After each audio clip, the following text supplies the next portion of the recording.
මොනවා වුණත් අපි දන්න පක්ෂ එක්කෙනානේ මොනවා වුණත් ඒක කරානේ. ඒතර මොනවා වුණත් මොනවද අපිට හාල් කැම ටික දුන්නානේ. හදලා දුන්නානේ. අන්න ඒ වගේ අපි නම් කැපුවත් නිල්නේ, අපි නම් කැපුවත් රතුනේ, අපි නම් කැපුවත් කොළනේ. දැන් ඕව මුකුත් අහන්න වෙන්නේ නැහනේ. එතකොට මේ දේශපාලනයේ තියෙන මේ ලෑන්ඩ්ස්කේප් එක සම්පූර්ණයෙන්ම ජෙන්සි වෙනස් කරලා ඉවරයි. ඒක ලෝක ආර්ථිකය නිර්මාණය කිරීමට සහ වෙළඳපොළවල් නිර්මාණය කිරීමේ නායකත්වයට මේ අලුතෙන් එන ජෙන්සි පරම්පරාව කරගහලා තියෙනවා. තවදුරටත් කෙනෙක් හිතන් ඉන්නවා නම් පක්ෂයක් හදලා පක්ෂේ වටා එකතු කරගෙන ඊළඟට ලංකාවේ තියෙන ඡන්ද දිනන්න පුළුවන් කියලා ඒක මෙතනින් පස්සේ සම්පූර්ණයෙන්ම සිහිනයක් පමණයි. මිස් ඉන්ෆර්මේෂන් ඩිස් ඉන්ෆර්මේෂන් කියන එක ස්ප්‍රෙඩ් කරන සමාජ මාධ්‍ය ඇතුලේ අවුරුදු 50-55ට වඩා වැඩි අය. ඒක තමයි ලෝකෙම තියෙන ට්‍රෙන්ඩ් එක. ඊළඟ අවුරුදු 10-15 ලෝකේ සම්පූර්ණයෙන් ඩොමිනේට් කරන්නේ ලෝකේ අරන් යන්න යන සෙන්ටර් රයිට් එකකට. අද වෙනකොට කම්පැනිස් ඔක්කොම CEOs කවුද කියලා බලන්න මේ වගේ මේ විශේෂයෙන්ම මේ තාක්ෂණයත් එක්ක එන රැපිඩ් චේන්ජස් වල නායකත්වය දෙන කම්පැනිස් ඔක්කොගෙම මේ CEOs කියන්නේ විධායක මට්ටමේ නිලධාරීන් ඉන්නවා මේ අවුරුදු 20ත් 25ත් අතරයි. රජයක් විදිහට කරන්න පුළුවන් මහලු දෙයක් නෑ. පුරවැසිය විදිහට ඔබ තමයි ශක්තිමත්. ඔබ තනිය සවි බල ගන්න ඕනේ. ඔබට ආර්ථික ශක්තිය හැදෙන්න ඕනේ. ඔබට තනියෙන් තීන්දුව ගන්න පුළුවන් වෙන්න ඕනේ. ඔබට ඔබගේ පෞරුෂය වැඩෙන්න ඕනේ. පුද්ගල නිදහස. ඕක ජෙන්සි එක තමයි හරියටම කරන්නේ. මම හිතන්නේ සෙන්ටර් රයිට් එකට හරියනම පරම්පරාව තමයි ඇත්තටම මේ කියන්නේ ඒක හිතලා වෙච්ච දෙයක් නෙමෙයි. නමුත් ඒ ඉබේටම ගැළපෙන දෙකක් තමයි ජෙන්සි එකේ.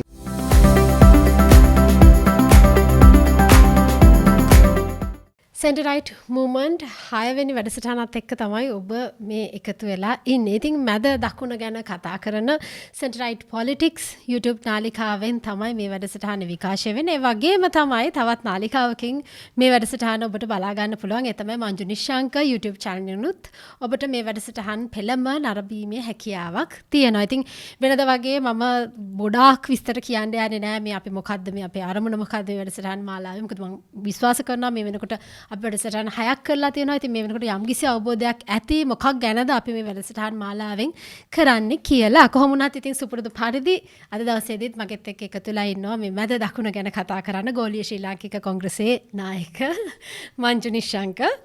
ඉතින් මංජු මේ මට පොඩ්ඩක් අද හිතුණා කතා කරන්න මේ හේතුවත් මම කියන්නම් මොකටද මේ මට මේක ගැන කතා කරන්න හිතුනේ කියලා. පහුගිය ටිකේ මංජු ටිකක් YouTube අවකාශයේ එහෙම පොඩ්ඩක් සැරිසරනකොට මම දැක්කා ටිකක් අපි දන්න කියන දේශපාලන කියන්නේ හිටපු දේශපාලන චරිත. එතකොට අපි දන්න දැන් මතවාදයක් නිර්මාණය කරන්න ඉන්න චරිත ටිකක් මේ ජෙන්සි පරම්පරාව ගැන ටිකක් විවේචනාත්මක ස්වරූපයෙන් කතා කරනවා.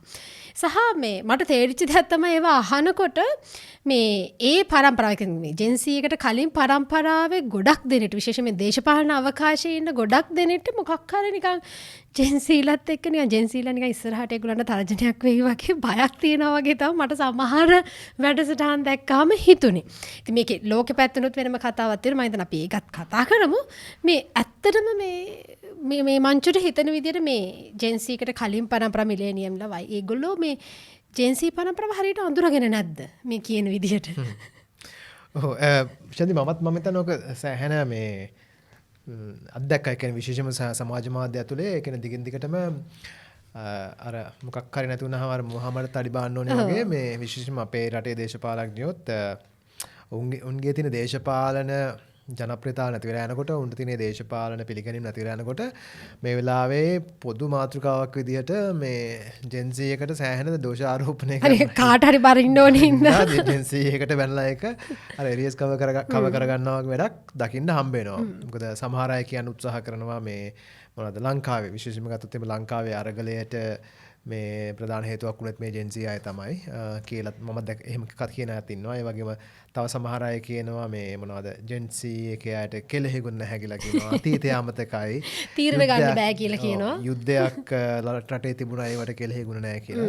ඒ වගේ අනේක විද දෝෂාරෝපණ රැසක් අනේ අපේ මේ ජෙන්සි පරම්පරාවට ලොකුවට මේ හැබැයි එල්ල කරන්න ඉතින් ඇත්තටම දේශපාලනයෙන් අනාථ වෙච්ච සහ දේශපාලනය ඇතුලේ තමන්ගේ අනාගතය පිළිබඳ ලොකු අවිනිශ්චිතතාවයක් තියෙන අය මෙහෙමයි.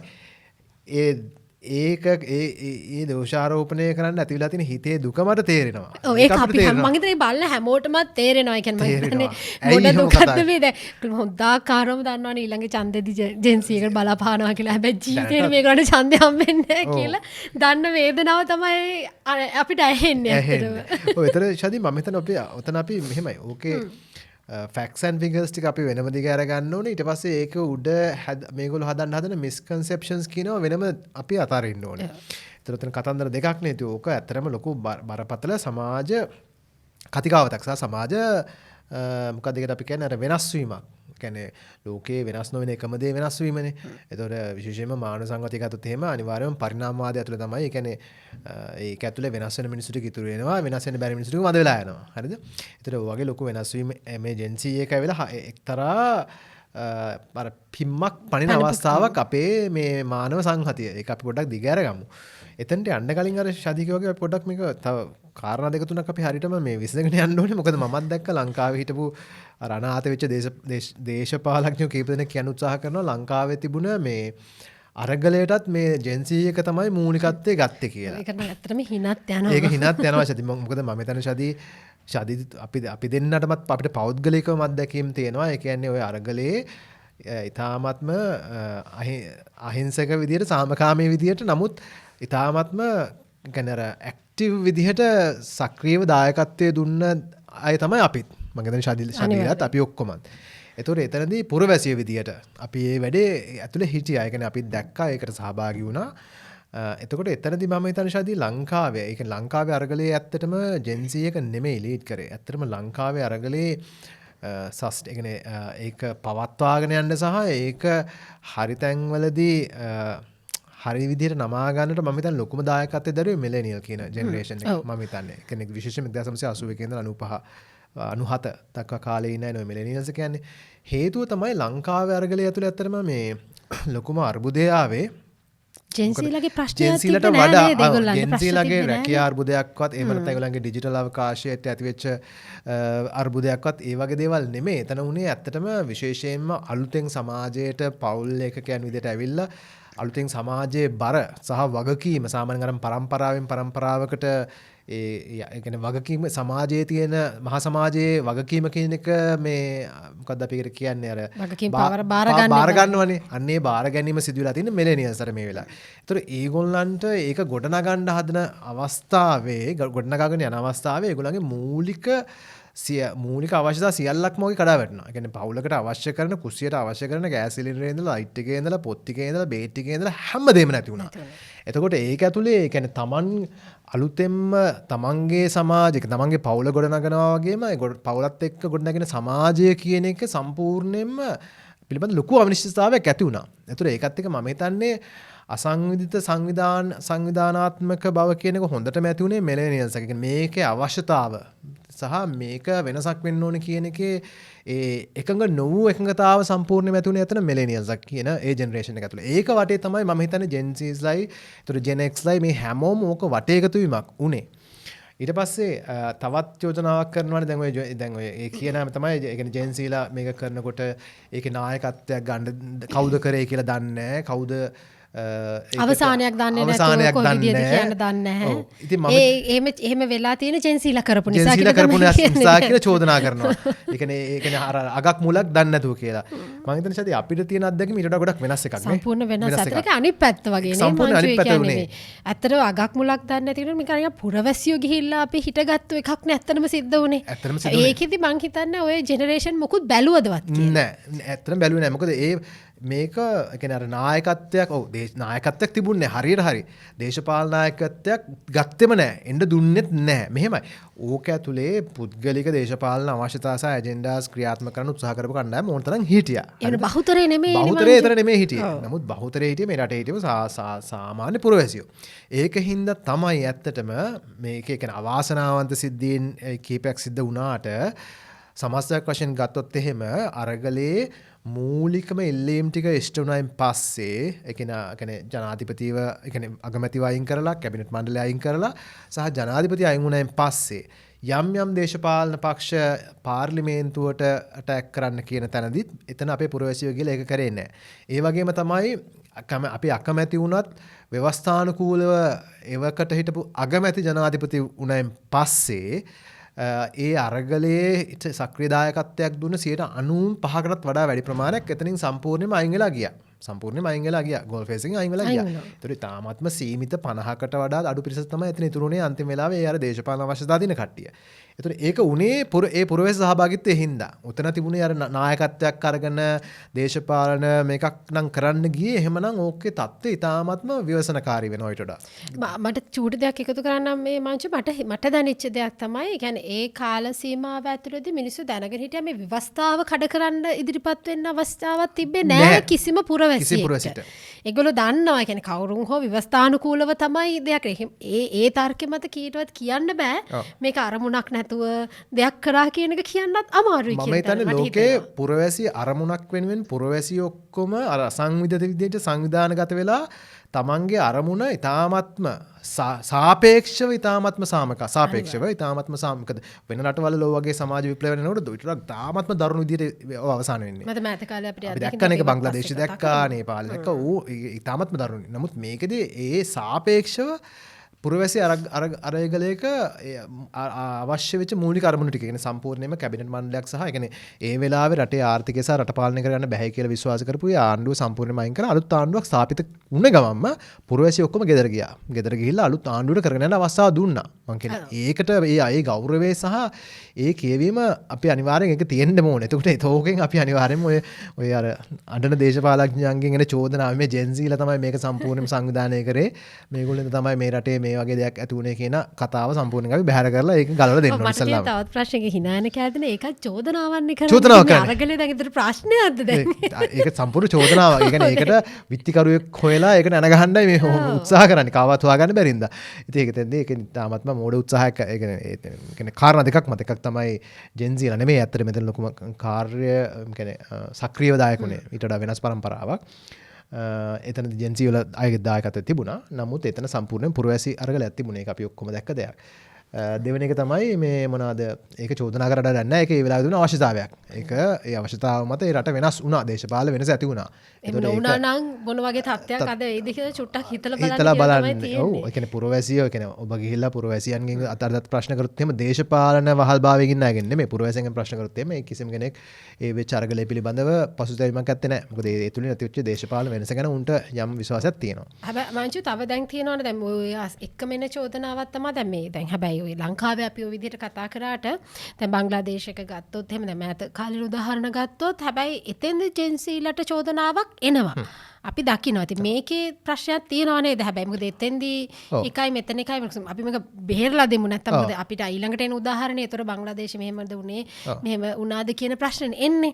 ඒතර ඒකේ අතර වෙනසක් තියෙනවා හැබැයි. ඒක අපි විස්තර කරොත්. ඔව් ඒ ඇත්තටම يعني පහුගිය අවුරුදු දෙක පුරාවටම ගත්තොත් එහෙම ලෝකෙ ගොඩාක් රටවල ඒ කියන්නේ බංග්ලාදේශය, නේපාලය වගේ විතරක් නෙමෙයි ෆිලිපීන්ස් වල ඒතර ඉන්දුනීසියාවෙන් මේ ළඟදී ඒ වගේම අප්‍රිකාවේ සමහර රටවල් කෙන්යා වගේ රටවල් සහ මේ වගේ රටවල් අපිට ඕන තරම් මේ ගන්න පුළුවන් උදාහරණ විදියට ඒ රටවල් වල ඒ වෙලාවේ තියෙන සමාජ සහ ආර්ථිකමය අර්බුදවලට කෙලින්ම විසඳුම් හොයන්නට විරුද්ධව නැගිටින්නට ජෙන්සි කියන කියන්නේ පරම්පරාවේ බහුතරයක් සම්බන්ධ වුණා සහ සංවිධාන කරා. උන් තමයි ඒකට සම්පූර්ණ මේක සංවිධාන ශක්තිය ක්‍රියාත්මක කරලා ඒ අරගල ඒ රටවල් අතර නිර්මාණය කරගත්තේ.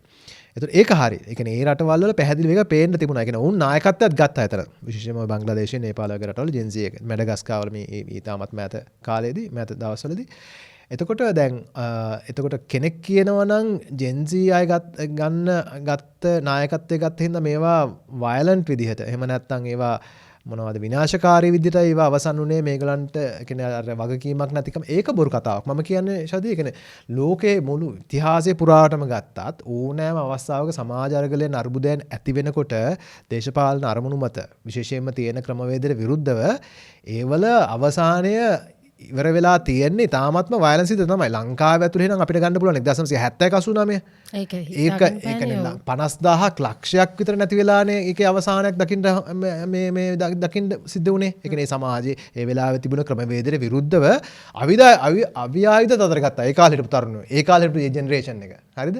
එතකොට ඒක මම කියන්නේ හරියට නිකන් අර තමන්ගේ ඇහැ ඇතුලේ මොකද්ද පරාලයක් තියෙනකොට අනිත් එක්කෙනාගේ රිපීට් බල්පොල් කෙන්ද බලන්න එපා කියන වගේ තමයි. ඒක බොරු කතාවක්.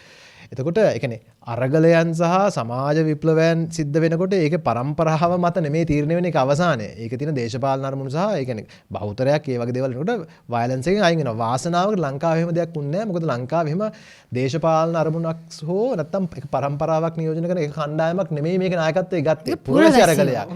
ඒක හින්දා තමයි අපි දිගින් දිගටම කියන්නේ ඒක ලංකාවේ ඇතුළේ වෙච්ච එක සම්පූර්ණ වෙනස්. එතකොට ජෙන්සී එකට දැන් ඔය ආයසරයක් කියන්නේ ලෝකෙ පැත්තෙන් ගත්තොත් එමේ ඔය අපේ ලංකාවේ අය කරන චෝදනාව ඔක මේ පිටරට අය ලොකුට චෝදනා කරන්නේ නැහැ එහෙම. ඒ කියන්නේ ඒ ජෙන්සීලා ඉත ඉවස ගන්න බෑ ඒකින්ද ඒගොල්ලෝ මේ වගේ අරගල වලට ගිහිල්ලා ඒකේ අවසානයේ තාමත්ම නරක විදිහටයි සිද්ධ වෙන්නේ කියන එක ඒක මෙහෙමයි. අපි තේරුම් ගන්න ඕන දේ තමයි දැන් ඔකත් එක කියනවා නේද අතීතයත් මතක නැහැ. මේගොල්ලන්ට අතීතයක් මතක නැහැ. කෙලෙහිගුණ දන්නේ තීරණ ගන්නවා හරි ඉක්මනට ඉවසන්න පුරුදු නෑ. අපි නම් ඉස්සර දෙයක් බලලා ඊට පස්සේ කවුරු හරි දෙයක් කිව්වහම ඒ කියන එකත් අහන් ඉඳලා ඒක ඉස්සර එහෙමනේ මේ ඉරිදා පත්‍රේ බලලා තව සතියක් බලන් ඉන්නවා ඊළඟ ඉරිදා පත්‍රේ එනකන්. මොකද උනේ කියලා දැනගන්න. තොරතුරු ගලාගෙන ඒමක් නෑ. තොරතුරු ප්‍රමාදයි. ප්‍රමාදයි. රූප කියන්නේ ටීවී channels ප්‍රමාණය ගත්තත් ඉතාමත්ම අඩු ප්‍රමාණයක් තියෙනවා. ඕකෙත් නිවුස් වලට විනාඩි 20ක් විතර යන්නේ. එතකොට ඒ වගේ ඒ දවස්වල තොරතුරු ගලා යෑම පිළිබඳව ලොකු අර්බුදයක් තිබුණා. සහත් ඔය කියන්නේ අපිට ඕනෑම වෙලාවක තොරතුරු මතනේ අපි කිසි ඒක මත තමයි අපි දැනුම ගොඩ නැගෙන්නේ ඊට පස්සේ දැනුම මත තමයි අපි තීරණ ගන්න. ඒතර අද වෙනකොට මේක ජෙන්සීලාගේ වැරද්දක් නෙමෙයි. ලෝකයේ තියෙන මේ තාක්ෂණික විප්ලවයත් එක්ක ලෝකෙ දියුණුලා ලෝකෙ ඉස්සරහට ගිහිල්ලා දැනුම කියන එක අපේ ෆින්ගර් ටිප්ස් වල තියෙනවා. අද වෙනකොට අපිට හිතා ගන්න බැරි ප්‍රමාණයේ තොරතුරු අති විශාල ප්‍රමාණයක් මේ අන්තර්ජාලය හරහා මේ අපේ මේක ඇතුළේ එකතු වෙනවා.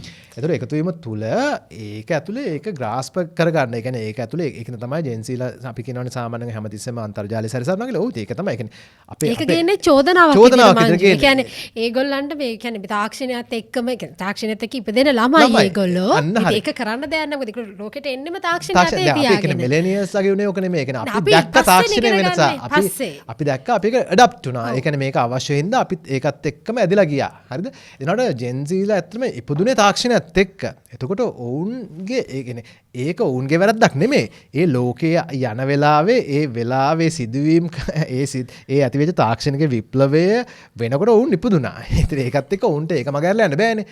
ඒතර ඔවුන්ගේ සම්පූර්ණ අනිත් එක තමයි හරි hina යනවා මේවා. කොච්චර අපේ ලංකාවේ දේශපාලඥයෝ ගතානුගතික කියලා හිතන්නේ දැන් කියනවා ඒ ළමයි පොතක් පතක් කියවන්නේ මම කියන්නේ මෙහෙමයි ෂාදි හරිද ඒ ඉස්සහරි දැනුම කියන එක කියවලා තමයි ලබා ගන්නෙ දැන් ඕක අර පොතක් පෙරලන්න ඕනේ දැනුම කියන එක අද වෙනකොට දැන් දැනුම කියන එක සම්පූර්ණ ඔඩියෝ බුක්ස් තියෙනවා ඒතර විෂුවල් බුක්ස් තියෙනවා කියන්නේ අන්තර්ජාලය පුරාවටම ඒ කියන්නේ ඇත්තටම මමත් කියන්නේ දැන් සෑහෙන මගේ මම කියන 90%ක්ම මගේ දැනුම තව ඒ කියන්නේ අපි දිගින් දිගටම අපි ඉගෙන ගන්නවානේ හැම දෙයක්ම ලබා ගන්න ඇත්තටම අන්තර්ජාලය හරහා පොත් කියනකට වඩා මොකද මේ පොත්වල තියෙන දැනුම සම්පූර්ණයෙන්ම අන්තර්ජාලයේ තියෙනවා මේගොල්ලන් තාම මේ පත්තරයක print කරලා දෙන්න ඕන කියලා හිතන් ඉන්න අය පොතක ලියන්න ඕන එහෙම නැහැ අද වෙනකොට ඒව ඔක්කොම අන්තර්ජාලයට ඇවිල්ලා තියෙනවා ඊට සව කතාවක් තව චෝදනාවක් කර මේ ඔක්කොම මේ ජෙන්සී එකට යන්නේ ඒ කියන්නේ අපි මේ ඔක්කොම සුද්ධ කරන්න ඕනේ පව් ඒ ළමයි හරි අහිංසකයි නෙමෙයි අපිට වඩා සෑහෙන මේ දියුණුයි ඇත්තටම ජෙන්සී හිටින් තමයි ලෝකේ හරි පැත්ත දැන් මෙහෙලා අපිට දාගන්න පුළුවන් වෙලා තියෙන ඒක තමයි ඒක අපි ඒක අවසානයේ ඒක ගෞරවය දෙමු ජෙන්සී එකට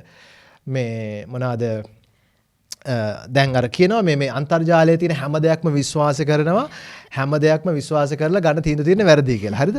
දැන් උවට කියන්නේ මේ දේවල් දන්නේ නැතුව අර ඉරිසියාවටයි තරහටයි කියන හින්දා මම කියනවා ඊට පස්සේ අර දත්තවලට ගියයින් පස්සේ ඔය බොරු වෙන හැටි.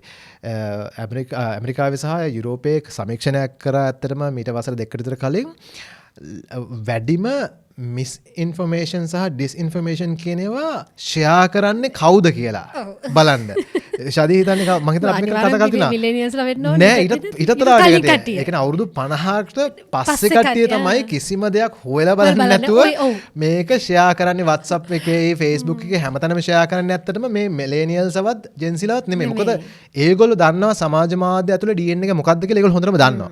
ඒගොල්ලෝ දන්නවා මේක ඇතුලේ ඇත්ත දේවලුත් තියෙනවා ෆේක් නිවුස්ුත් තියෙනවා. ඒතර ඒගොල්ලෝ හරියටම ඒගොල්ලන් දැන් ඔයාර්ෂදී දෙයක් මොකක් හරි පෝස්ට් එකක් දැක්කහම සෙන්ස් වෙනවනේ මේක ෆේක්ද නැද්ද කියලා මේ ප්‍රොෆයිල් එක ෆේක්ද නැද්ද කියලා තේරෙනවා මේක නිවුස් එක ලියලා තියෙන විදිහට ෆේක්ද නැද්ද කියලා තේරෙනවා මේ AI එකත් එක්ක තව ප්‍රශ්න තියෙනවා එතකොට ඒක තේරෙන්නේ නැහැ අත්තටම අර 50 පැනපු අයට මොකද ඒගොල්ලන්ගේ ඩිජිටල් අවකාශය තුල ඒගොල්ලෝ ඩිජිටල් අවකාශය හැසිරෙන ඒ කියන්නේ අවශ්‍යතාව මත විතරයි එතකොට ඒගොල්ලන්ට ඇත්තට මේකේ තියෙන තේරුම් ගැනීම හොඟක් අඩුයි අනිත් මම කියන්නේ සමීක්ෂණ කරලා ඔප්පු කරලා තියෙනවා ඒ කියන්නේ 65%ක් මිස්ඉන්ෆර්මේෂන් ඩිස්ඉන්ෆර්මේෂන් කියන එක ස්ප්‍රෙඩ් කරන්න සමාජ මාධ්‍ය ඇතුලේ අවුරුදු 50 55ට වඩා වැඩි අය. ඒතර ඕක තමයි ලෝකෙම තියෙන ට්‍රෙන්ඩ් එක. ඒතර එතනත් Gen Z එකට දාන වරද වැරදි. මොකද Gen Z එක දන්නවා ඇත්තටම හරි දේ මොකද හරි ඉන්ෆර්මේෂන් එක මොකද වැරදි එක මොකද්ද කියලා ඒකම තේරුම් ගන්නවා. සහ ඒකට මම පොඩි උදාහරණයක් දෙන්නම්. එකක් උදාහරණ ඇත්තටම දෙකක්. මොකද දැන් අපිට මතක නම් දැන් ඇත්තටම කියනවා නම් දැන් සමාජ මාධ්‍ය ඔස්සේ ප්‍රචාරණය වෙච්ච ඒවා වැරදියට තේරුම් ගත්තා කියන එකට සහ ඇවිස්සෙනවා කියන එකට හොඳම උදාහරණයක් ඇත්තටම අලුත්ගම සිද්ධිය හිතන්නකො අපිට දර්ගා නගරේ සිද්ධිය ඒ කාලේ. ඊට පස්සේ අපිට වුණා නුවරත් ඒ වගේම සිදුවීමක් වුණා ගම්පල සිදුවීම. ඉතින් හැබැයි ඒ කාලේ ඇත්තටම Gen Z කියන කට්ටිය මේ තරම් සමාජ මාධ්‍ය පරිහරණය කරන කාලෙක නෙවෙයිනේ. හැබැයි එතන ඒක කවුද එතකොට වැරදි විදිහට පාවිච්චි කරලා මේ ලොකුම ප්‍රශ්නයක් ඇති කරේ. 1983 මේ රටේ ඇතිවෙච්ච 82 83 කාලේ ඇතිවෙච්ච කලබල ජාතිවාදී කලබලයේදී හරිද මම හිතන්නේ ඒ කාලේ හිටපු Gen Z ලා තමයි ඒ කාලේ සාපේක්ෂ Gen Z ලා නෙමෙයි එක්වරේ හරිද ඒක ඒතර ඒක කිසිම අදාළත්වයක් නැති දෙයක්. ඇත්තටම අද වෙනකොට Gen Z එකට උන්ට මම හිතන්නේ අපි ඔක්කොටම නම් well informed. ඒ කියන්නේ උන්ට ඒ කියන්නේ තොරතුරු ඕන තරම් තියෙනවා. හරි තීරණ ගන්න අවශ්‍ය වෙන තොරතුරු තියෙනවා. සහ බුද්ධිමය වශයෙන් ගත්තත් අපිට වඩා උන්ට ඒවා දැන් ප්‍රශ්න අල්ලගන්න පුළුවන්. ප්‍රශ්නේ තියෙන්නේ මේකයි. අනිත් ජෙනරේෂන්ස් වල හැබැයි මෙහෙම මේක ලංකාවෙන් එකට ගියාම මොකද අතවිතර වෙනස් ඒගොල්ලෝ තේරුම් ගන්න තියෙනවා. මම ඒකත් අපි ටික ටික දිගාරිමු. ලංකාවේ අයට මේ Gen Z ලාගේ තියෙන මේ ඉතා ඉක්මනින් උන් ලබා කරගන්නා පරිණත භාවය කියන එක දරා ගන්න. උන්ට දරා ගන්න බෑ. ඒක පුදුම අවුලක්. ඒ කියන්නේ අපිටත් ඔක්ක අපි දැක්කන දේශපාලනේ එනකොට මෙහෙම මේ ලංකාවේ තියෙනවනේ හරි මේ ඒ කියන්නේ විපරීතම එකක් තියෙනවා. අපේ කාලේ කොහොම නෑ. අපි නම් මෙහෙමයි. අපි ඒ කියන්නේ අපි කරපු දේවල් තමයි හරිම දේවල් ටික අපෙන් පස්සේ කරන අය කිසිම දෙයක් හරිනේ අන්නේ වගේ නිකන් හීනමානයක් තියෙනවනේ. ඒ කියන්නේ දැන් ඒ කියන්නේ ඒ කාලේ ඉන්න අය දැන් මට මතකයි මම දේශපාලනට එනකොටම මම ආවෙම ලෝකයේ දැනුමත් අරගෙන කියන ආර්ථිකය සහ භූගෝලීය දේශපාලනය අරගෙන ඉල කතා කරනකොට ලංකාවේ ඔය අර ඔටුනු පලන් හිටපු අයට ඒක හරි අභියෝගයක් වුණා. يعني ඒක දරා ගන්න බැරි වුණා. එතකොට ඒක තමයි ඔය දැන් වෙලා තියෙන්නේ. ඉතින් අනිත් එක තමයි ඔය දැන් ඔය Gen Z ගයි එයා ඉක්මනට තීරණ ගන්නවා කියලා කියනවනේ. ඇත්ත ඒගොල්ලෝ අපිට වඩා ඉතාමත්ම වේගෙන් තීරණ ගන්නවා ශාදි. ඒක වෙන්න ඕනේ. එහෙම නැත්නම් ඒගොල්ලන්ව වඳ වෙනවා. ඒගොල්ලන්ව අයින් වෙනවා සමාජයෙන් විසි වෙනවා. හේතුව තමයි අද වෙනකොට දැන් අපි උදාහරණයක් ගත්තොත් මේ අපිට ඉස්සරහා තියෙන කැමරාව මේ කැමරාව ශාදි තව අවුරුද්දක් යනකොට මේ කැමරාව වැඩක් නැහැ. මේක අවුරුද්දක් නෙමෙයිනේ සමහර විට වෙනස් වෙනවා. හරිද මේ මයික් එක වෙනස් වෙනවා. මේ ලයිට්ස් ටික වෙනස් වෙනවා. ඒ කියන්නේ අද වෙනකොට සමාජයේ හැම දෙයක්ම ඒක අපිට නවත්තන්න බෑ. ඒ කියන්නේ සමාජයේ ලොකු ගමන ඒ කියන්නේ පුදුමාකාර වේගයෙන් අර අපි කියන එක්ස්පොනෙන්ෂල් ග්‍රෝත් එක දුවනවා. හරිද? එතකොට Gen Z එකේ ඉන්න අය තේරුම් ගන්න. මොකද උන් දවස ගාන උදේ නැගිටින්න සහ නිදා ගන්න යන ඒ කාලය ඇතුළත උන් ලෝකයේ සිදුවෙන මේ පරිණාමය මේ වෙනස් වීම හොඳටම දකිනවා. ඒතර උන්ට ඇත්තටම බයක් ඇති වෙනවා. අපි මේකට ඩැප්ට් වුනේ නැත්නම් එහෙම අපිව නැති වෙන අපිව විසි වෙන්නේ කොතනද කියලා. දැන් ඕක අර මේ අවුරුදු 40 ගණන් වල 50 ගණන් වල මම කියන හැමෝටම නෙමෙයි. තාම ඕක තේරුම් ගත්ත අය ඕන තරම් ඉන්නවා. මේ වඳ වෙන්න නියමිත අපේ මේ දේශපාලන ක්‍රියාකාරී මහලු සහ මම කියන මිනිස්සු දේශපාලනිකව වඳ වීමට නියමිත මිනිස්සු. ඒතර ඒ මිනිස්සුන්ට ඒක දරා ගන්න බෑ. මොකද ඒ තීරණ ඉක්මනට ගන්න ඕනේ. මොකද ඒ තීරණේ වෙලාවෙ ගත්තේ නැත්නම් ඊළඟ වෙලාවෙදි ඒක වෙනස් වෙනවා. ඒ කියන්නේ ඒ එකතු වෙන දැනුමත් එක්ක අර මිසිං අවුට් වෙනවා. ඒ මිසිං අවුට් වෙනකොට ගොඩාක් වෙලා දේවල් තියාගෙන එකතු වෙනකන් බලන් ඉන්න බෑ. මොකද එහෙම වුණොත් එimhe අර තමන් බලන් හිටිය කාලය ඇතුළත ගොඩාක් දේවල් අවුට්ඩේට් වෙලා, ඒ කියන්නේ අවුට්ඩේටඩ් වෙලා ඉවරයි. ඒ කියන්නේ ඒවා යල් පැන ගිය තත්ත්වෙන් බවට පත් වෙලා. එතකොට ඒක මේ ඒ කියන්නේ උන්ගේ වෙනසක් නෙමෙයි මේ සමාජයේ ඇති වෙන මේ දියුණුවත් එක්ක උන්ට බල කරලා තියෙන සහ අර පැවැත්ම වෙනුවෙන් අපේ මිනිස්සුන්ගේ නැට්ට නැති උනේ. ඒ වගේ තමයි. එතකොට තීන්දුව ගන්න කාලය වෙනස් වෙලා තියෙනවා. දැන් ඔකට මම තව උදාහරණ දෙකක් දීගෙන යන්නම්. ඕක හරියටම තේරුම් ගත්ත රටවල් ටිකක් තමයි ඇත්තටම ස්කැන්ඩිනේවියන් රටවල් සහ යුරෝපාන රටවල්. දැන් බලන්න ලෝකයේ අද වෙනකොට ශාදී ලෝකයේ ආර්ථිකය ගත්තොත් ගෝලීය ආර්ථිකය ගත්තොත් එimhe ලෝකයේ ලොකුම වෙළඳපළවල් ඔක්කොම නිර්මාණය කරන්නේ දැවැන්ත ඒ කියන්නේ ඇමරිකානු ඩොලර් ට්‍රිලියන් ගණන් වල වෙළඳපළවල් නිර්මාණය කරලා ආර්ථිකයට ලොකුම මේ දායකත්වයක් දෙන්නේ මොන වයසේ කාණ්ඩවල ඉන්න අයද? අවුරුදු 18 19 20 21 අය. ඒ කියන්නේ Facebook පටන් ගන්න එකේ ඉඳලා Instagram පටන් ගන්න එකේ ඉඳලා WhatsApp එක පටන් ගන්න එකේ ඉඳලා ඕනම මේ පහුගිය අවුරුදු 10 ඇතුළත අපි බැලුවොත් එහෙම ලෝකේ බිහි වෙච්ච දැවැන්ත ව්‍යාපාර වලින් සාතිශය බහුතරයක් පටන් අරන් තියෙන්නේ කැම්පස් එකට යන්න ඉන්න ළමයි එහෙම නැත්නම් යුනිවර්සිටි එකේ පළවෙනි අවුරුද්ද දෙවෙනි අවුරුද්ද ඉන්න ළමයි තමයි ඒවා ඔක්කොම හොයාගෙන තියෙන්නේ. ඒ කියන්නේ සම්පූර්ණයෙන්ම ආර්ථිකයේ අයිතිකාරීත්වය හිමිකාරීත්වය කියන එක ඉස්සරට නම් අපි ගත්තොත් මේ S&P 500 companies ගත්තොත් මේ වල ඔක්කොම ඉන්නේ අවුරුදු 55 පැනපු ඒ වගේ කට්ටිය. අද වෙනකොට companies ඔක්කොම CEOs කවුද කියලා බලන්නකෝ. ඒ වගේ මේ විශේෂයෙන්ම මේ තාක්ෂණයත් එක්ක එන rapid changes වල නායකත්වය දෙන companies ඔක්කොගෙම මේ CEOs කියන්නේ විධායක මට්ටමේ නිලධාරීන් ඉන්නවා මේ අවුරුදු 20ත් 25ත් අතර අය. හරිද? ඒතකොට ලෝක ආර්ථිකය නිර්මාණය කිරීමට සහ වෙළඳපොළවල් නිර්මාණය කිරීමේ නායකත්වයට මේ අලුතෙන් එන ජෙන්සි පරම්පරාව කරගහලා තියෙනවා. මිලෙනියල්ස්ගේ අවසාන කණ්ඩායම සහ ජෙන්සිලාගේ අලුත් පරම්පරාව කරගහලා තියෙනවා. ඒතකොට එහෙම තමන් ඒගොල්ලෝ මොකද්ද කරන්නේ? අපි ජීවත් වෙන්න ඕනේ ලෝකේ අපි නිර්මාණය කරගෙන පටන් ගන්න තියෙනවා. අපේ කලින් පරම්පරාව කරලා දෙනකම් බලන් ඉන්නේ නැහැ මේගොල්ලෝ.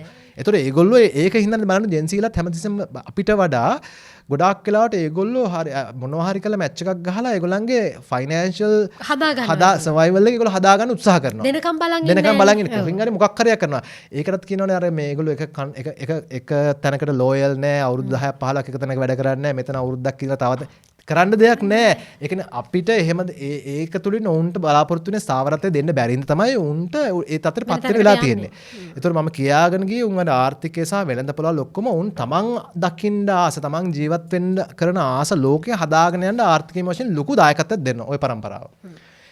ඊට පස්සේ ඒකත් එක්ක හැබැයි ඒක හරියට මිෂ්ට කරගන්න බැරි වෙනවා. ඒකට අවශ්‍ය කරන දේශපාලන නායකත්වය හම්බුනේ නැත්තම්.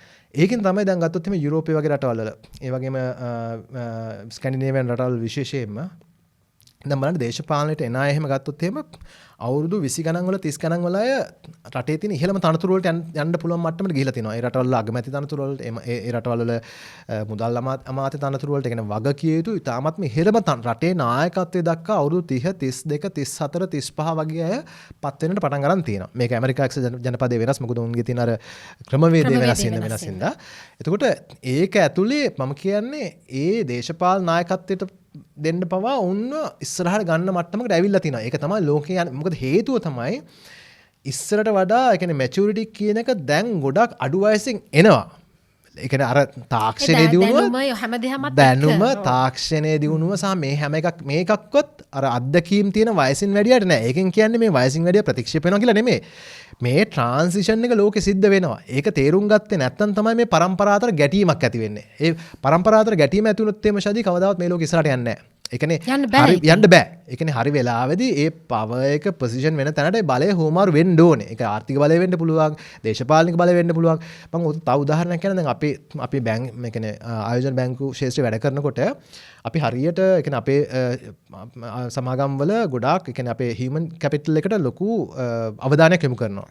එතකොට මට මතකයි අපි මම මගේ රැකියාවෙන් අයින් වෙන්න කලින් කියන්නේ ආසන්නතම කාලවලදී ඔය ජෙන්සි කියා එහෙම අපේ රැකියාවලට ගන්නකොට අපිට දැන් ඉස්සර කරන්න සාමාන්‍යයෙන් ගන්න අයට වෙනම ට්‍රේනින් කෝසස් කරනවානේ. ඒ කියන්නේ සමාගමට අනුයුක්ත කරන්න අවශ්‍ය කරන දැනුමත් ලබා දෙනවට අමතරව ඒකේ තියෙන සංස්කෘතිය සහ ඒ දේවල් උගන්වන්න අපිට වෙනම තියෙනවා මේ මොඩියුල්ස් කරන්න ඕනේ මේ ජෙන්සි අයත් එක්ක කොහොමද වැඩ කරන්නේ සහ ඒගොල්ලන්ව මේක අතර අඳුරගන්න, ඒගොල්ලන්ව රඳවගන්න, ඒගොල්ලන්ගෙන් ඒ අර ගැටුම ඇති නොවන විදිහට කොහොමද මේ මොකද ඒක වෙනස් දෙයක්. ඒක තේරුම් ගත්තේ නැත්නම් මම කියන අපිට ගමනක් යන්න බෑ. මේ ෆ්‍රික්ෂන් එක ඇති වෙනවා.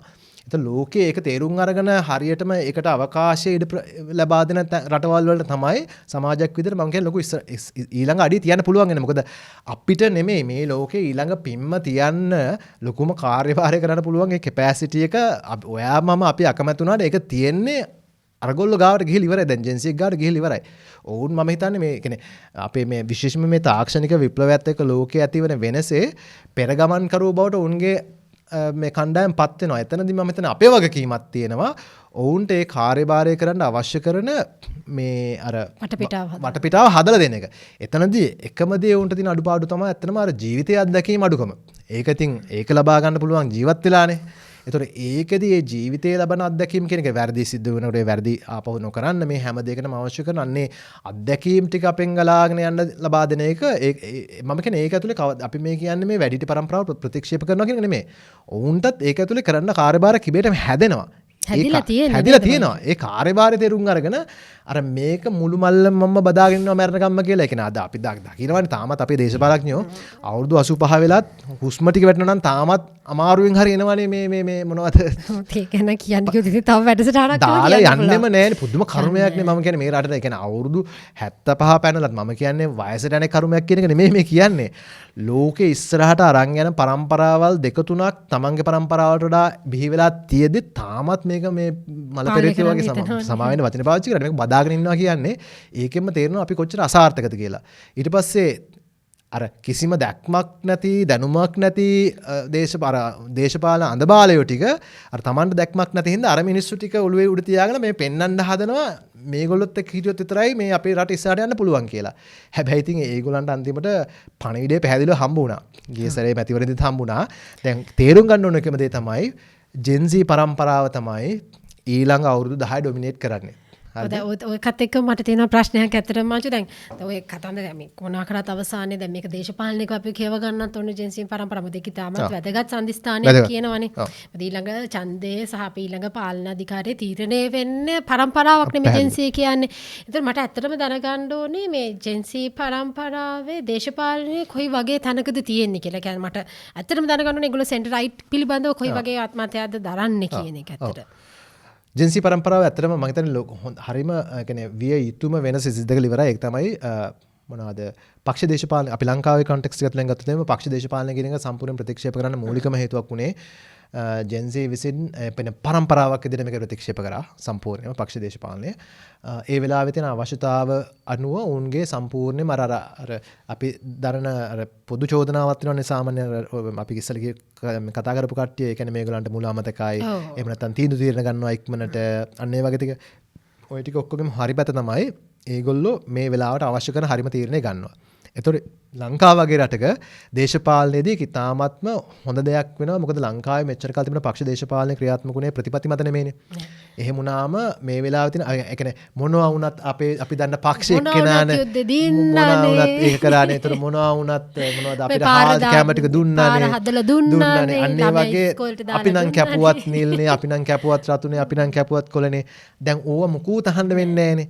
එතකොට මේ දේශපාලනයේ තියෙන මේ ලෑන්ඩ්ස්කේප් එක සම්පූර්ණයෙන්ම Gen Z වෙනස් කරලා ඉවරයි. ඒ කියන්නේ තවදුරටත් කෙනෙක් හිතන් ඉන්නවා නම් පක්ෂයක් හදලා පක්ෂේ වටා එකතු කරගෙන ඊළඟට ලංකාවේ තියෙන ඡන්ද දිනන්න පුළුවන් කියලා ඒක මෙතනින් පස්සේ සම්පූර්ණයෙන්ම සිහිනයක් පමණයි. දැන් කවුරු හරි අර අලුතෙන් හදනවා නම් එහෙම ආයසරයක් හරි දැන් මම හැමතිස්සම අපිට අහන්න හම්බෙන දෙයක් නෙමෙයි. මොකද්ද පක්ෂයේ ප්‍රතිසංවිධානය කරනවා. ආයසරයක් සංවිධායකව පත් කරලා මේ ප්‍රතිසංවිධානය කරලා පරණයි.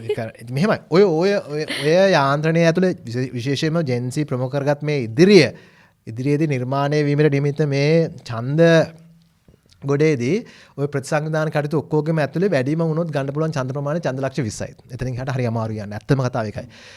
එතකොට විනිං ස්ට්‍රැටජි එක වෙන්නේ අනිවාර්යයෙන්ම පක්ෂ ප්‍රතිසංවිධානය කරන්නට වඩා ඒ පරම්පරාවත් එක්ක හිටගෙන ඒ පරම්පරාවේ චින්තනය සහ ඔවුන්ගේ අවශ්‍යතාව තේරුම් අරගෙන ඔවුන් දකින ලෝකය ඔවුන් දකින සහ ඔවුන් සාක්ෂාත් කරගන්න හදන නිර්මාණය කරගන්න හදන ඒ ලෝකයේත් එක්ක අනුගත වෙලා ඒකට අවශ්‍ය කරන නායකත්වය දෙන කණ්ඩායමක් පුද්ගලයෙක් හැර එහෙම නැතුව වෙන දේශපාලනයක් කරන්න යන හැමෝම අනිවාර්යයෙන්ම ඡන්දේ දවස වෙනකන් රටේ නායකයා වෙලා හිතින් හිඳාගෙන ඉඳී. හැබැයි ඡන්දේ දවසෙන් පස්සේ ආයෙ ගෙදර යන්න වෙනවා අනිවාර්යයෙන්ම. ඒ කියන්නේ පැහැදිලිව ඊළඟ ඡන්දෙදී කියන්නේ මම ලොකුවටම විශ්වාස කරනවා දැන් මේකදී මේ වෙලාවේ ජාතික ජන බලවේගය වෙලා ලොකු වෙනසක් සිද්ධ වුණානේ. ඌට වඩා තව ලොකු වෙනසක් අනිවාර්යෙන් සිද්ධ වෙනවා.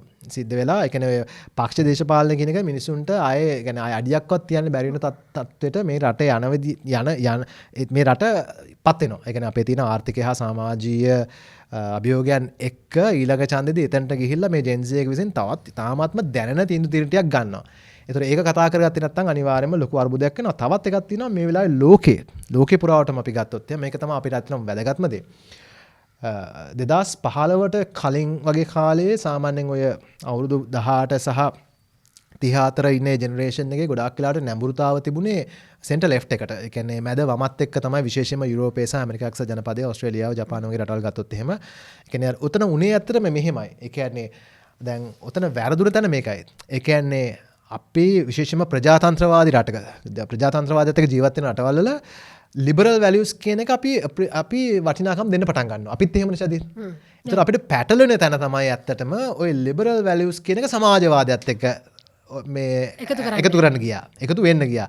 සමාජ සාධාරණත්වයේ තියෙන සමාජවාදය ඇතුළේ විතරයි කියන එක. ඒ කියන්නේ ලිබරල් වැලියුස් වල තියෙන සමාජ සාධාරණත්වය කියන එක, එහෙම නැත්නම් පුද්ගල වටිනාකම කියන එක, එහෙම නැත්නම් අර ඉක්විටි ඇන්ඩ් මේ ඉන්ක්ලූෂන් කියන අන්න ඒ වගේ දේවල් මේ හැම එකක්ම වමත් එක්ක අරගෙන ඊට පස්සේ වමේ තියෙන ස්පෘත්තාවට ගියා.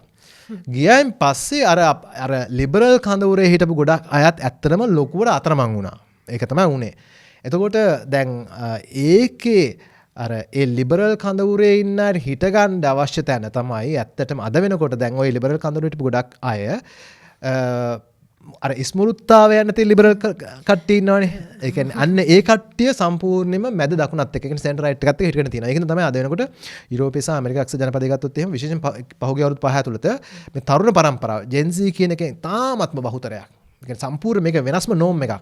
ඒ කියන්නේ සෙන්ටර් ලෙෆ්ට් එකෙන් සම්පූර්ණ සෙන්ටර් රයිට් එකට ඇවිල්ලා තියෙනවා. බහුතරයක්. ඒ කියන්නේ 60%කටත් වඩා වැඩි ප්‍රමාණයක් දැන් විශ්වාස කරනවා සෙන්ටර් රයිට් එකට ඇවිල්ලා තියෙනවා කියලා. ඒකයි අපි දැන් කියන්නේ බය නැතුව ඊළඟ අවුරුදු 10 15 ලෝකේ සම්පූර්ණයෙන් ඩොමිනේට් කරන්නේ ලෝකේ අරන් යන්න යන්නේ සෙන්ටර් රයිට් එක. ඒ කියන්නේ තමන්ගේ තියෙන සමාජ වටිනාකම් එක්ක පුද්ගල නිදහසට වටිනාකමක් දීගෙන ඒ කියන්නේ ධන උත්පාදනය පිළිබඳ විශ්වාසයක් වෙන තමන් පිළිබඳ විශ්වාසයක්. මෙන්න මේක තමයි වර්ධිනම තැන. මම හිතන්නේ මේකෙන් අපිට මේ අද කතාව ඉවර කරන්න පුළුවන්. ඒ කියන්නේ මේ Gen Z ලගෙන් හොඳ පාඩමක් ඉගෙන ගන්නවා මේ අපිට සෙන්ටර් රයිට් එක අපි නිතරම කියන එකක් Gen Z ලා ඉබේටම පෙන්වන්න පටන් ගන්න තියෙනවා. ඒ තමයි අපේ දේශපාලඥයෝ හරි කැමතිනේ මේ වහල්ලු විදියට ඉන්නවනම් විශේෂ සමහර දේශපාලන පක්ෂ තියෙනවා ඒක හරිම කැමැති කරන්න. ඒ කියන්නේ ඔබට තනි පුද්ගලයෙක් විදියට මුකුත් කරන්න බෑ. ඔබ අනිවාර්යෙන් කණ්ඩායමක් එක්ක ඉන්න ඕනේ. ඔබ දේශපාලන පක්ෂයක ඉන්න ඕනේ. ඔබට පුද්ගලයෙක් විදියට ඔබ අසරණයි, ඔබ දුර්වලයි, ඔබට දෙයක් කරන්න බෑ. ඔබට අනිවාර්යෙන් පිළිසරණක් උඩින් තියෙන්න ඕනේ කියන එක. ඒතර අපි සෙන්ටර් රයිට් එකේ මොකද්ද කියන්නේ? ඒක සම්පූර්ණයෙන් වැරදි දෙයක්. රජයක් විදියට කරන්න පුළුවන් මහලු දෙයක් නෑ. පුරවැසිය විදියට ඔබ තමයි ශක්තිමත්. ඔබ තනිය සවි බල ගන්න ඕනේ. ඔබට ආර්ථික ශක්තිය හැදෙන්න ඕනේ. ඔබට තනියෙන් තීන්දුව ගන්න පුළුවන් වෙන්න ඕනේ. ඔබට ඔබගේ පෞරුෂය වැඩෙන්න ඕනේ. පුද්ගල නිදහස. ඕක Gen Z එක තමයි හරියටම කරන්නේ. ඉතින් මම හිතන්නේ සෙන්ටර් රයිට් එකට හරියනම පරම්පරාව තමයි ඇත්තටම මේ කියන්නේ ඒක හිතලා වෙච්ච දෙයක් නෙමෙයි. නමුත් ඒ ඉබේටම ගැළපෙන දෙකක් තමයි Gen Z එකේ. ඒ හින්දා තමයි Gen Z එකේ වැඩිම ප්‍රමාණයක් ඇත්තටම අද වෙනකොට සෙන්ටර් රයිට් එකට යොතුලයි. ඉතින් අපි ඉතාමත්ම ආදරෙන් කියනවා Gen Z එකට බය නැතුව ඕගලන්ගේ වැඩේ කරගෙන යන්න. මොකද ඕක තමයි විය යුත්තේ. ඒ කියන්නේ ඔබ ඔය ජීවත් වෙන්න සහ ඔබ නිර්මාණය කරගන්න හදන ලෝකය ඒක තමයි අනිවාර්යයෙන්ම මේ ලෝකේ ඊළඟ අවුරුදු 10 ඇතුළත සම්පූර්ණයෙන් ඩොමිනේට් කරන්නේ. ඒතර ඔබ කරන කාර්යයේ කිසිම වැරද්දක් නැහැ. අඩුපාඩු නෙමෙයි. නමුත් අභියෝගන තැන්වලදී අනිත් සියලුම පරම්පරාවල් එකේ ගනුදෙනුව කරගෙන වැඩ කරගෙන යන්න පුළුවන්. ඒක තේරුම් ගත්ත පරම්පරාවේ මිනිස්සු ඕන තරම් ඉන්නවා. නමුත් මම හිතන්නේ ලෝකයේ ලොකුම ඉන්නකනේ මේ දැවන්ත පිම්මේදී මම හිතන්නේ Gen Z එකට තමයි ලොකුම කියන්නේ මොනවද ඒකට කියන්නේ වගකීමක් තියෙන ඇත්තටම. මේ ඊළඟ පිම්ම හරි තැනට තියාගන්න ඕන්ට ලොකු වගකීමක් තියෙනවා. ඒක ඇත්තටම වයස ප්‍රශ්නයක් නෑ. අද කාලෙකට අවුරුදු 20 ගානක කෙනෙක්ට දැනුමෙන් සහ පරිචයෙන් පරිණතභාවයක් තියෙන පුළුවන් අවුරුදු 40 ගානක 50 ගානක කෙනෙක්ට වඩා. මොකද තමන් ලෝකේ දකින විදිය ගොඩක් ලෝකෙට ගැලපෙන විදිහට හැදිලා තියෙන හින්දා අත්දැකීම් වල අඩුකම විතරක් පමණයි තියෙන්නේ ඇත්තටම. ඒක හදාගන්න පුළුවන් ඊළඟ අනිත් පරම්පරාවල වල ඉන්න ඇත්ත එක්ක මේ යම්කිසි ඒ සුහද සංවාදය ගොඩනගා ගැනීම තුලින්. ඔව් මම හිතන්නේ අපෙත් බලාපොරොත්තුවක් තමයි ඇත්තටම මේ අපි මේ වැඩසටහන් මාලාවුන්මනුත් කරන්න හිතාගෙන ඉන්න දේත් ඒකම තමයි. මොකද Gen Z විතරක් නෙමෙයි අනිත් සියලු දෙනාටම මේ අලුත් දේශපාලන මතවාදයක් කොයි විදිහටද හැඩගැහෙන්නේ කියන එක ගැන යම්කිසි ආකාරයක දැනුමක් ලබා දෙන්න. ඉතින් මේ මංචුට ස්තුතිවන්ත වෙන ගමම මම පොඩි මතක් කිරීමක් කරන්නම්. ඇත්තටම ඔබ යම්කිසි ආකාරයක මේ සෙන්ටර් රයිට් මූවමන්ට් එක ගැන කතා කරන්න යම්කිසි අදහසක් පළ කරන්න කැමති නම් ඔයගලන්ට පුළුවන් අපිත් එක්ක එකතු වෙන්න සහ අපි සූදානම් මේ සඳහා ඔබට ඉඩ සලසලා දෙන්න. ඉතින් ඔබ Gen Z වේවා එහෙම නැත්නම් මිලේනියම් වේවා ඕනම පරම්පරාවක කෙනෙක්ට ඕනම දෙයක් එහෙම නැත්නම් විරෝධ වෙන්න පුළුවන්. මේ පිළිබඳ විරෝධයක් එහෙම නැත්නම් මේ පිළිබඳ තවත් අපිට වඩා මේ කතා කරනවට වඩා ඔබ ගැන ඔබ ළඟ තියෙනවා නම් ඊට වඩා දැනුම් සම්භාරයක් එය බෙදා ගන්න අපි අවස්ථාව ලබා දෙන්න සූදානම් කියන එකත් මතක් කරනවා. ඉතින් ඒ සඳහා ඔබට පුළුවන් අපිව සම්බන්ධ කරගන්න. මම හිතනවා ඔබ මේ වෙනකොටත් දන්න අපේ නාලිකාව මොනවද කියලා. මේ වැඩසටහන විකාශය වෙන එකක් තමයි Center Right Politics. අනිත් නාලිකාව මංජුරි ශංකර් YouTube නාලිකාව. මේ නාලිකා දෙකෙන්ම අපේ වැඩසටහන් ඉදිරිපත් වෙනවා විකාශය වෙනවා. ඉතින් මේ වැඩසටහන් මේ නාලිකා දෙකෙන්ම අපිව සම්බන්ධ කිරීමේ හැකියාව ඔබට තියෙනවා කියලාත් මම මතක් කරන ගමන්ම අනිවාර්යෙන්ම මම කියපු channels දෙක. ඒ කියන්නේ Center Right Politics channel එකයි මංජුරි ශංකර් YouTube channel එකයි subscribe කරන්නත් අමතක කරන්න එපා. ඉතින් එහෙනම් අද 6 වෙනි වැඩසටහනෙන් අපි සමුගන්නවා. තවත් දවසක මේ වගේම Center Right Movement වැඩසටහනකින් හමු වෙමු බලාපොරොත්තු වෙමි. සුබ දවසක්.